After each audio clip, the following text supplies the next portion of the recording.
The polished mahogany table gleamed beneath the soft glow of the boardroom lights. It was a room designed to intimidate. Floor-to-ceiling windows framed the skyline. The city sprawled out like a conquered prize beneath them.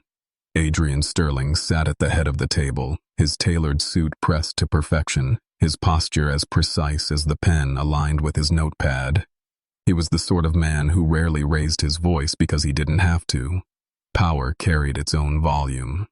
Beside him lounged Rupert Finch, his oldest partner, a man with a laugh as sharp as broken glass. Rupert twirled his gold cufflinks idly, as if the entire meeting were nothing more than a stage for his amusement.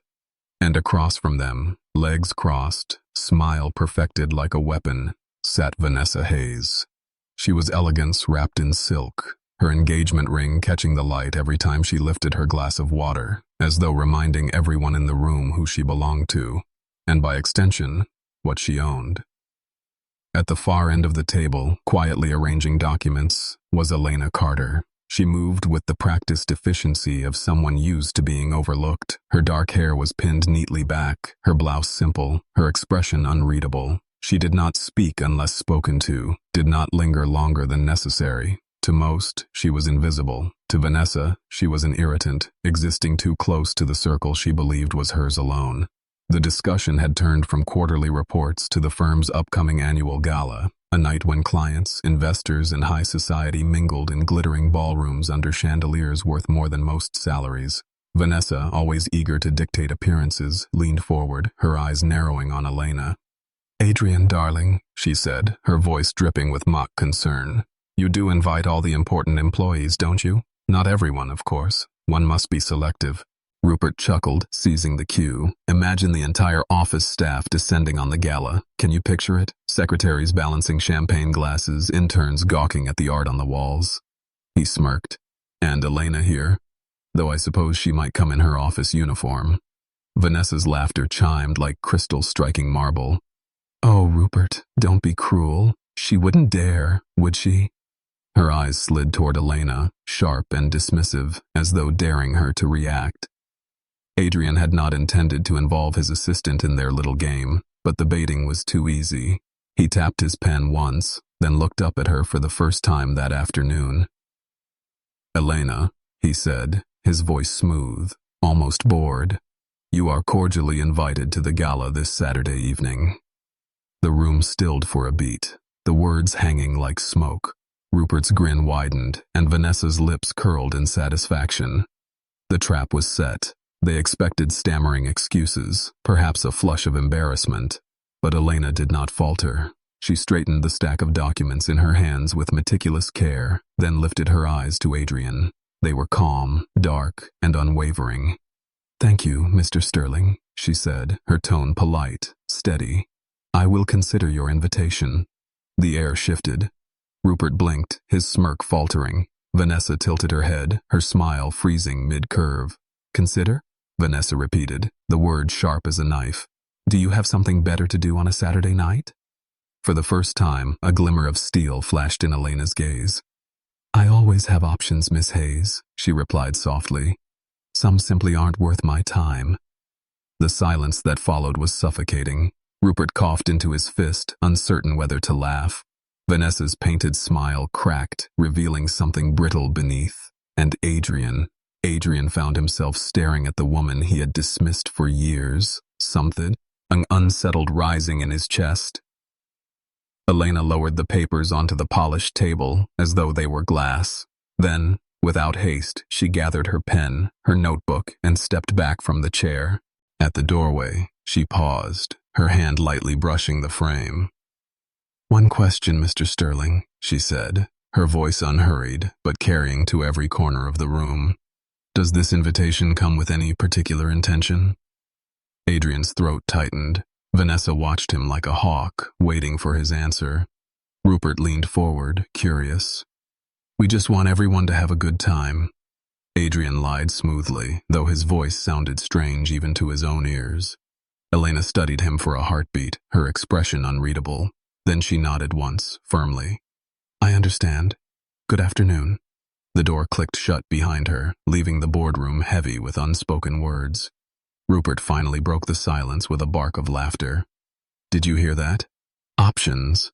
He shook his head, grinning nervously. She thinks she's a queen. Vanessa's laugh followed, brittle and forced. This is going to be fun. Watching her try to fit in, it'll be a spectacle. But Adrian said nothing. His gaze lingered on the door where Elena had exited, and for the first time in a long while, the certainty he carried like armor began to crack. Somewhere deep inside, a question had been planted, one he could not yet name. Suspense had entered the room, and it wore Elena Carter's quiet dignity like a crown. The whisper began before Elena had even left the building that night. The firm had its own way of carrying gossip through the marble corridors and polished elevators. By the time she reached the ground floor, 2 interns already looked at her with wide eyes as if she had done something daring, something forbidden. Word spread fast. The assistant had been invited to the gala. Vanessa made certain of it. That evening, she sat with Rupert and another partner at a private lounge across the street. Her laughter was sharp, designed to cut. She described Elena in merciless detail, mimicking her plain clothes and quiet voice until the table shook with cruel amusement. To them, it was entertainment, the perfect distraction before their glittering Saturday night. To Vanessa, it was something darker. She wanted Elena humiliated publicly, erased from Adrian's attention once and for all. Elena returned to her small apartment on the other side of the city, where the walls carried the weight of long hours and unspoken dreams. She dropped her bag onto the worn sofa and leaned back, her body exhausted, but her mind restless. Her younger brother Leo sat at the dining table with textbooks spread around him. He was barely 19, still chasing a scholarship that could change both their lives. He looked up when she entered, sensing the storm behind her silence. "How was work?" he asked carefully. Elena let out a slow breath. "I was invited to the gala." Leo frowned as if she had told him a joke. "Invited or ordered?" "Both maybe." She sank into the sofa. "They don't want me there to celebrate. They want me there to laugh at me." He watched her, thoughtful, then closed his book.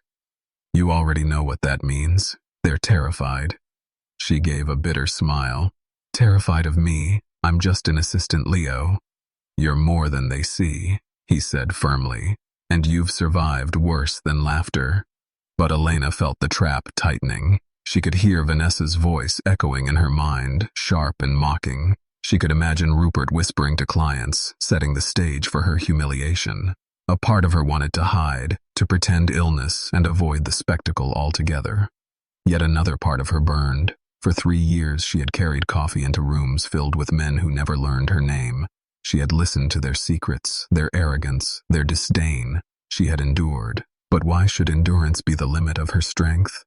Across town, Adrian Sterling poured himself a late drink in his penthouse. Vanessa lounged on the sofa, scrolling through her phone with a satisfied smirk. She repeated the story of Elena's bold reply, twisting it into something comical. Adrian only half listened. He replayed the moment differently, the way her gaze had held his without fear, the way her voice had sliced through the boardroom's silence.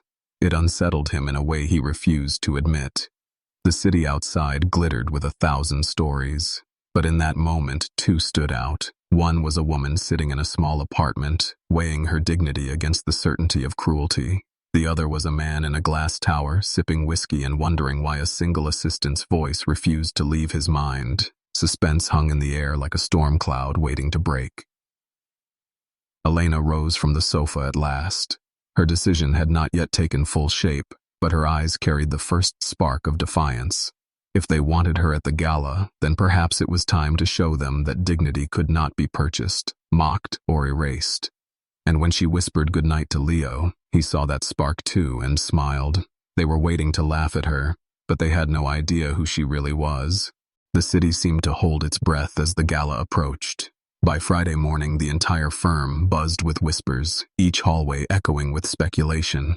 Would Elena really show up? Some swore she would never dare, that she would find an excuse to hide from the glittering lights. Others leaned in close and whispered that they had seen something in her eyes, a quiet promise that she was not the woman they thought she was. Every glance carried expectation, every smile hid cruelty. The storm was gathering. Vanessa orchestrated the gossip like a conductor guiding an orchestra. She let slip to a client over lunch that Adrian's little assistant might appear in borrowed clothes. She told Rupert that she was eager to see the expression on the girl's face when the cameras caught her standing among people who did not belong to her world. Vanessa's words spread like perfume, sweet at first, toxic underneath. By the end of the day, the gala was no longer about investors or contracts. It was about Elena Carter. Adrian felt the shift too. In his office, he shuffled through the same contract 3 times without absorbing a single word. Every so often, he looked toward the empty chair outside his door where Elena usually sat. She was working quietly in the archives, avoiding the spotlight. But her absence unsettled him. He remembered her question at the boardroom door. Does this invitation come with any particular intention? He had lied to her. He knew it. And now he could not stop wondering if she had seen through him from the very start. That evening, Vanessa visited Adrian at his apartment with her dress already chosen, a shimmering golden gown designed to draw every eye in the ballroom. She spoke of guest lists, of photographers, of the image they must present. But when she mentioned Elena, her voice tightened with venom. You will keep her in her place, Adrian. You will not let her back. A distraction. Adrian poured himself another drink instead of answering. A distraction. That was what he told himself Elena was.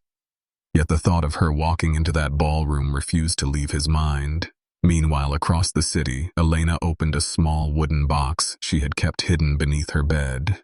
Inside lay a dress folded with care, not extravagant, not new, but timeless. Midnight blue, the fabric soft but strong, chosen years ago for an event she never attended. She had kept it as a reminder of a different life, a life where she once believed she could stand among the powerful without apology. Now her hands trembled as she lifted it free. Her brother Leo watched from the doorway. You're really going? She nodded slowly. I have to. Outside, thunder rumbled through the sky remained clear. It was the kind of night where the air itself warned of change. Vanessa polished her crown of cruelty. Adrian drowned his doubts in silence, and Elena prepared a dress that had waited too long for its moment. The pieces were moving toward one inevitable collision. No one could predict how the night would end, but one truth already pulsed in the air. The gala would not be theirs. It would be hers. The ballroom of the Grand Meridian Hotel shimmered like a palace carved from light. Crystal chandeliers spilled gold across marble floors polished to mirror brightness. The air carried the hum of rehearsed laughter and the clinking of glasses filled with champagne older than some of the servers carrying it. It was a gathering of the powerful, a theater where wealth performed itself for an eager audience. Adrian Sterling stood near the entrance with Vanessa at his side, her golden dress catching every flash of light, her smile sharp enough to wound. Rupert Finch lingered close by, already making jokes at Elena's expense. The investors had arrived, their eyes measuring everything, their hands heavy with rings and watches that spoke louder than words, and yet Adrian's attention kept drifting to the door, as though he were waiting for something he could not admit. Vanessa noticed. She touched his arm lightly with her manicured nails and whispered against his ear. Stop watching the door, Adrian. She will not come. She knows her place. He gave her a thin smile, but the unease in his chest grew heavier. The master of ceremonies raised his voice, announcing the start of dinner. Guests began to move toward the tables draped in silk, their conversations a swirl of deals and promises. Then it happened. The hum of voices faltered. Glasses hovered midair. Heads turned toward the entrance as if pulled by an invisible string. The doors had opened. Elena Carter stood framed by the golden light of the lobby. For a moment, the entire room forgot to breathe. She wore the midnight blue dress she had kept hidden for years, the fabric flowing around her like quiet water. Her dark hair cascaded in soft waves over her shoulders. She wore no diamonds, no crown, only a pair of small silver earrings that caught the light with subtle fire. And yet she seemed more regal than anyone in that hall. He did not rush. She did not shrink. Her steps were slow and deliberate, each one echoing as though the marble floor itself announced her arrival. She did not glance at the ground, nor did she bow to the weight of 100 watching eyes. She moved as though she belonged there, as though the ballroom had been built for her alone. A murmur rippled through the guests. Who is she? My God, look at her. That's Adrian's assistant, someone whispered in disbelief. Vanessa's hand tightened on Adrian's arm until her nails pressed into his skin. He could not move, could not speak. For the first time in years, the man who commanded boardrooms and silenced rivals stood frozen. Elena's gaze swept across the glittering crowd with calm precision until it found Adrian. She gave the smallest nod, not deferential but equal, a gesture that carried more power than any bow. "Good evening, Mr. Sterling," she said softly when she reached him. "Thank you for the invitation." Her voice was steady, polite, and it cut through the silence like music. Rupert swallowed hard, his smirk failing him. Vanessa forced a laugh that sounded hollow in the heavy air. "Different," Adrian whispered before he could stop himself. "You look different." Elena smiled faintly, a smile that transformed her face from quiet assistant to undeniable queen. "Different. I only put on a dress, Mr. Sterling. Nothing more." The room erupted in whispers again. Some stared with envy, others with awe. But one thing was certain. The cruel joke had turned on itself. The woman they expected to break had instead broken every expectation. And as Elena moved gracefully into the heart of the ballroom, the night shifted. It no longer belonged to the wealthy elite or to Vanessa's careful schemes. It belonged to the woman who had walked into a trap and turned it into a stage. Dinner began under a sky of crystal chandeliers and candlelight, but the glow in the ballroom felt colder than the polished silverware. Every eye followed Elena as she took her seat at one of the long tables near the front. Her poise unsettled the guests who had expected clumsy hands and nervous laughter. Instead, she unfolded her napkin with the elegance of someone who had done it all her life. Her quiet confidence spread unease like a shadow across the room. Vanessa Hayes could not bear it. Draped in gold like a queen, she leaned closer to Elena with a smile that carried venom beneath its sweetness. "My dear, you look interesting," she said as she delicately sliced her salmon. "Tell me, did you buy that dress especially for tonight?" The words floated like perfume, but everyone at the table heard the blade hidden inside them. Elena lifted her gaze slowly. "Actually, no," she answered in her calm voice. "I have owned this dress for years. Sometimes the simplest things last the longest." The remark was soft, yet deliberate. Vanessa's smile faltered, her golden gown suddenly seeming too loud, too heavy. A murmur ran around the table. Guests shifted in their chairs, sensing the duel unfolding before their eyes. Rupert tried to recover the mood with a laugh. Surely it must have been a challenge to adapt to these kinds of gatherings after all, Elena. "It is a very different world from the one you come from." Elena sipped her wine before answering. "People are not so different, Mr. Finch. Whether rich or poor, everyone wants respect. Everyone wants to be heard. Wealth changes circumstance, not humanity." The table went still at her words. Some guests nodded discreetly, while others avoided her eyes as though her honesty struck too close. Vanessa pressed harder, her voice rising just enough for nearby tables to hear. "But surely you must feel out of place among people of such sophistication. After all, you are only an assistant." Elena's fork rested lightly against her plate. She turned her head and studied Vanessa as if she were a puzzle. "Have you ever worked for a paycheck, Miss Hayes?" The question landed like a thunderclap. Vanessa's eyes widened, her smile froze. "I oversee my family's investments. I coordinate charity events." Elena leaned forward gently. "I mean worked because if you didn't, your rent would not be paid." The silence that followed was suffocating. Glasses clinked awkwardly. Several guests stopped eating altogether. Elena's voice softened. "I do not judge you. Your world is yours. Mine is different. But both are real. Both deserve to be seen." For the first time, Vanessa had no reply. She forced a laugh, but the sound cracked under its own weight. Just then, a man with a camera hanging from his neck approached the table. Marcus Grant from the Global Times, he introduced himself. "Excuse me, Miss Carter, could I trouble you for a few words?" The room froze again. Vanessa's fork slipped from her hand. Rupert choked on his drink. Marcus continued eagerly. "You coordinated the literacy program in Paris 3 years ago, did you not? It was one of the most successful social projects of the decade." Elena blinked once, her composure unbroken.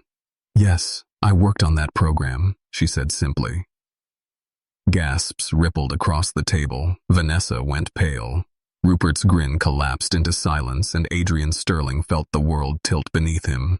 The assistant they had mocked was suddenly something else entirely, something that threatened to rewrite everything they thought they knew. The dinner was no longer a performance of power. It had become a stage for revelation, and the night was only beginning. The clatter of cutlery had faded into silence. All that remained was the weight of Marcus Grant's words still hanging in the air. The literacy program in Paris. Successful. Recognized. Everyone turned toward Elena as though seeing her for the first time. She sat with the same calm posture she had carried all evening, her hands folded neatly in her lap, her expression steady. She did not bask in the attention nor shrink from it. She simply let the truth speak for itself. Adrian's chest tightened. He had known Elena as the quiet assistant who slipped papers onto his desk without comment, the woman who blended into the walls of their glass tower.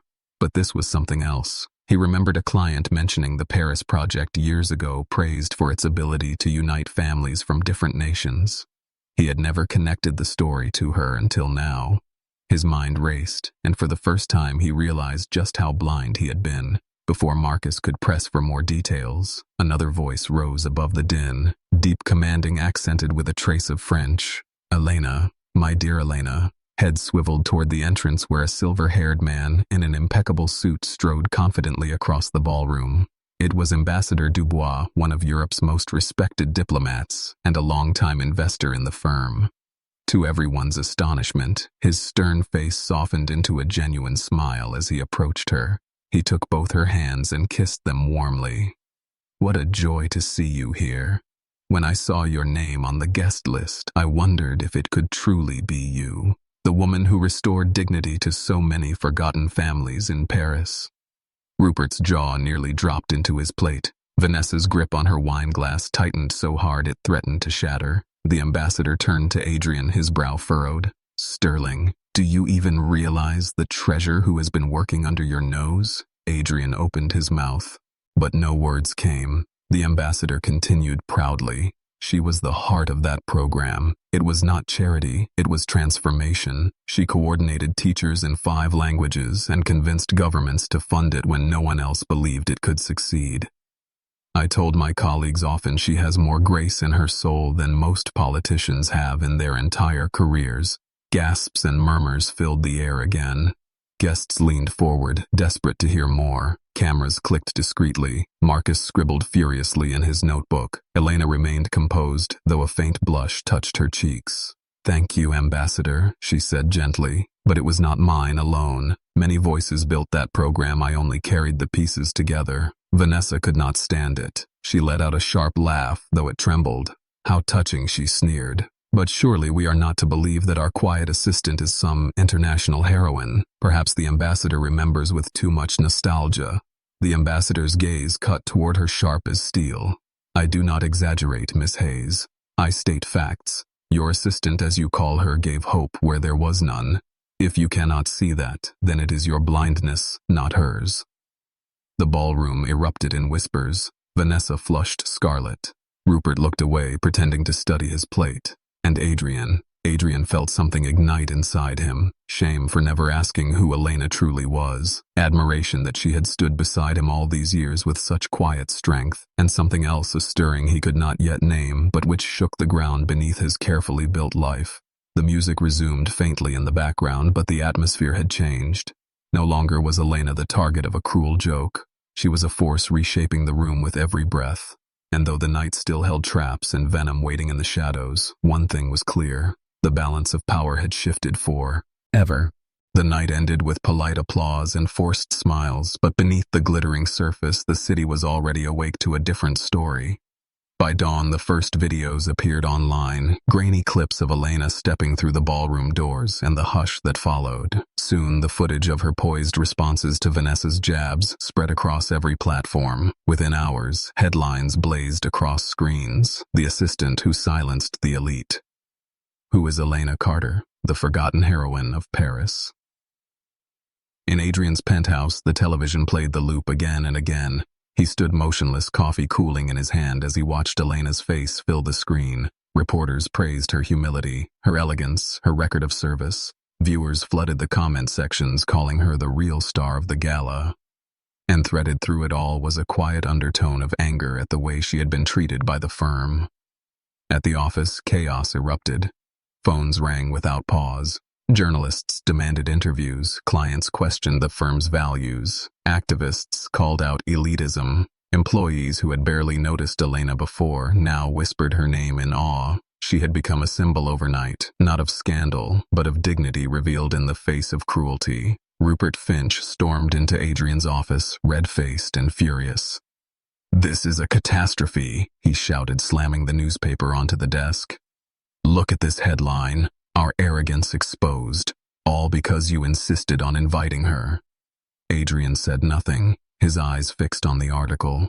"It was not Elena who embarrassed us, Rupert. It was us who exposed ourselves." Rupert's face twisted with disbelief. "Do you even hear yourself? She is a threat, Adrian. If we do not act swiftly, the firm will burn." Across the hall, David Thorne, another partner, joined in, his booming voice filled with contempt. "She must be dismissed, immediately. We cannot allow an assistant to dictate the future of this company." Before Adrian could answer, Vanessa burst in, her golden gown replaced by fury and smudged makeup. "They are mocking me," she cried, her phone clutched in trembling hands. "Memes, Adrian. They made memes of my face. I cannot even step outside without hearing her name. This is your fault. You invited her." Adrian rose from his chair, his patience unraveling. Enough. He looked at them all, Rupert with his greed, David with his arrogance, Vanessa with her wounded pride. "You want me to fire her because she dared to show the world who she truly is, because she revealed what we are. Hypocrites, hiding behind our glass walls." The room froze. Rupert's jaw dropped. David's eyes narrowed. Vanessa stared at him in disbelief. "Do you like her, Adrian?" Her voice cracked with accusation. "Is that why you defend her?" Adrian's silence was answer enough. The partners exchanged glances, dark with calculation. They would not give up easily. The storm had only begun, and Adrian understood with sudden clarity that he stood on a cliff's edge.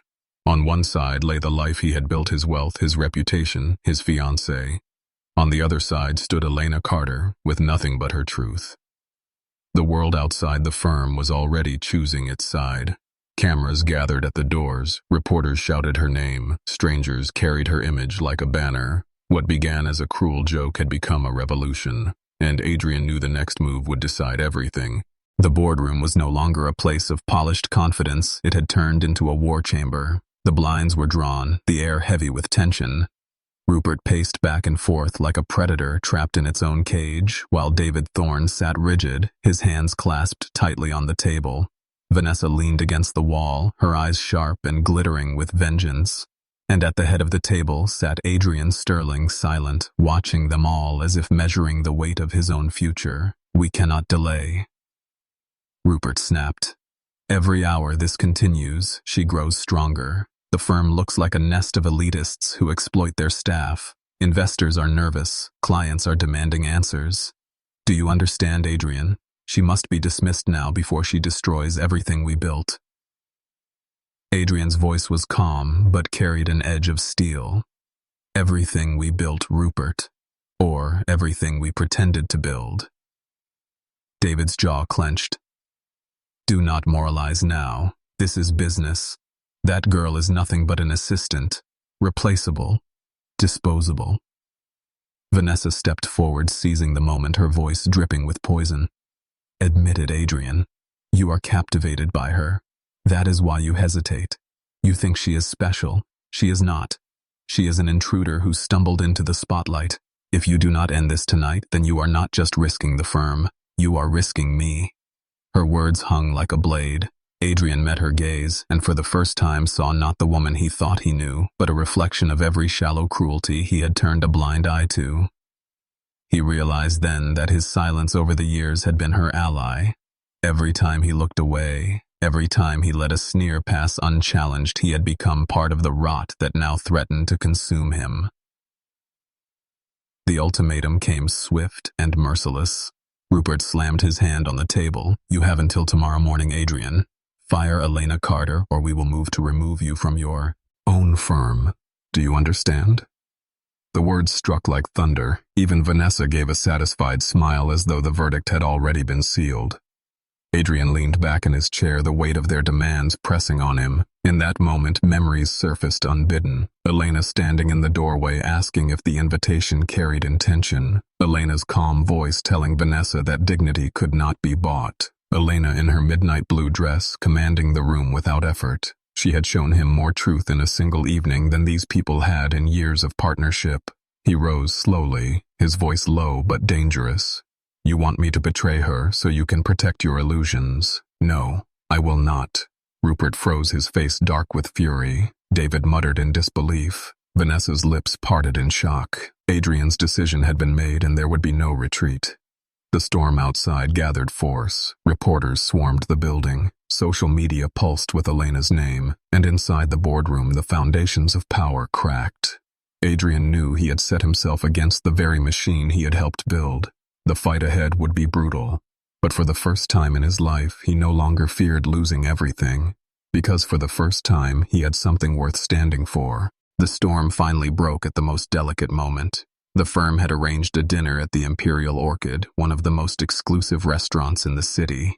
Japanese investors had flown in to discuss a merger worth millions. The partners needed stability. They needed charm. What they received instead was chaos. Adrian arrived in his tailored suit, but carried a weight heavier than any fabric. Vanessa insisted on joining him, her golden gown blazing like a warning flare.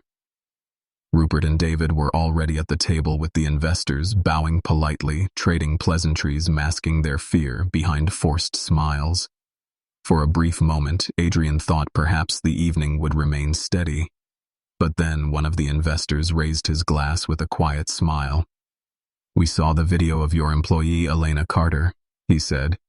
Very impressive. In Japan, we honor those who blend humility with excellence. Adrian froze. Rupert's fork clattered against his plate. Vanessa stiffened, her smile cracking. She spoke before anyone else could. Oh, that assistant.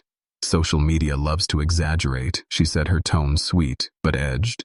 It was nothing but luck with the cameras. The Japanese investor frowned gently. Exaggeration. But her achievements are documented. The Paris program was recognized by UNESCO.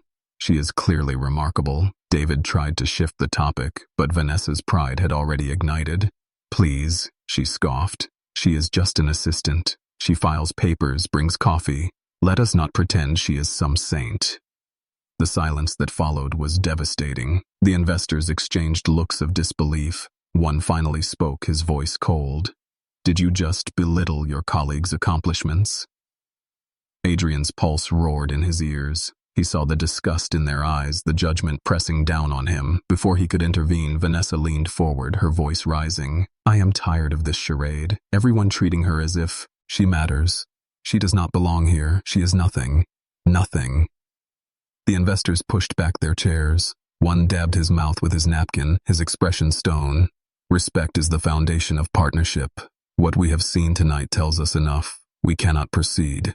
They left the table without another word, leaving the partners pale and trembling. Rupert muttered curses. David's face turned ashen. Vanessa stood shaking her hands, balled into fists.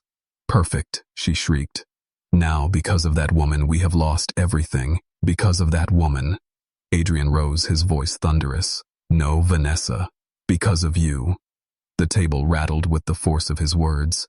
Because of your cruelty, your arrogance, your endless need to crush anyone who threatens your vanity. She stared at him, stunned. How dare you? He leaned closer, his voice low and sharp. You ask if I like her. No, Vanessa. I admire her. I respect her. Something I can no longer say about you. For years I blinded myself, but tonight the blindfold is gone. The restaurant seemed to shrink around them. Guests watched in silence, the scandal playing out in real time. Rupert tried to calm him, but Adrian's fury would not be chained. He turned to them both, his voice ringing with finality. This ends tonight. The engagement, the lies, the firm built on shadows. I will no longer be part of it. He walked out into the night, rain washing over him, as if the city itself were cleansing the weight he had carried. Behind him, Vanessa's voice screamed his name, raw with betrayal, but he did not look back. For the first time in years, Adrian Sterling felt free. Free to burn down the world he had built if it meant finding the truth on the other side. 3 days after the disaster at the Imperial Orchid, the city awoke to a headline that rattled the towers of power. On the front page of the morning paper stood Adrian Sterling, his eyes dark and unflinching beneath the title, "A Necessary Apology." The article was not polished with legal jargon or corporate excuses. It was raw, it was confessional, and it was a weapon aimed at the very foundations of the world he once defended. He wrote of arrogance and blindness, of how his partners and he had reduced Elena Carter to a shadow in their offices, while she carried more wisdom than the entire boardroom combined. He admitted that the gala invitation had begun as a cruel joke. He admitted the laughter, the sneers, the trap, and he declared that the trap had revealed not Elena's weakness, but their own corruption. Effective immediately, he promoted her to a position of authority and announced his withdrawal from daily operations to confront the values of the firm itself. By noon, the article had spread across every channel. Investors called in shock. Activists called in triumph. Employees whispered with pride. Outside the glass doors of the firm, cameras gathered chanting Elena's name as though she were already a symbol larger than the company that once mocked her. Rupert and David raged in private, threatening lawsuits, threatening war. Vanessa disappeared from the city, her image shattered beyond repair. Elena read the words alone in a small cafe, her hands trembling around the paper. Her sister sat across from her, watching every flicker of expression. "Is it enough?" Sophie asked gently. Elena's eyes lingered on the lines Adrian had written. For the first time in 3 years, someone had truly seen her, yet the wound of those years still ached. "Maybe he is sincere," she whispered. "Or maybe he is too late." That evening, her phone lit up again and again. Messages from journalists, from organizations, from strangers calling her a heroine, and finally, one message from Adrian himself. "Meet me, please. One chance to speak face to face." She almost ignored it, but something in her heart pushed her to go. They met not in the towers of glass or the golden restaurants, but in the old book fair by the cathedral. Adrian stood waiting in simple clothes, the arrogance stripped from him. He looked smaller, more human, but his eyes carried a clarity she had never seen before. "Elena," he said softly, "thank you for coming." She studied him carefully. "You've burned everything around you, Adrian. The firm, your engagement, your reputation. Why?" He took a breath. "Because none of it mattered if it meant living blind. You showed me what it means to see." Her chest tightened, but she did not let the silence turn soft. "And what do you expect from me now? That I forgive you? That I become your redemption?" Adrian shook his head. "No, I expect nothing. You don't owe me anything, but I want to build something real with you, not above people, but beside them. And I cannot do it without you." For a long moment she said nothing. The sounds of the fair drifted around them, laughter music, the turning of pages. At last she spoke, her voice low but steady. "You invited me once to mock me, and I came because I already knew who I was. I do not need your apology to confirm my worth. But if you are sincere, then prove it. Build something that matters, not for me, for them." She gestured toward the families, the students, the workers filling the square. Adrian nodded slowly, his eyes bright with resolve. "Then let us begin, not as boss and assistant, not as savior and victim, but as equals." She extended her hand. He did not seize it greedily. He placed his own gently over hers, as though holding something sacred. The crowd moved around them, unaware of the pact being forged in the quiet. A partnership born not of cruelty or pride, but of respect. The cruel joke that began in a glittering boardroom had transformed into a revolution no one could have predicted. And as Elena walked away beside Adrian, the final shocking truth unfolded. The real power had never belonged to the firm or its wealth. It had always belonged to the woman who carried her dignity like a crown and forced the world to finally see her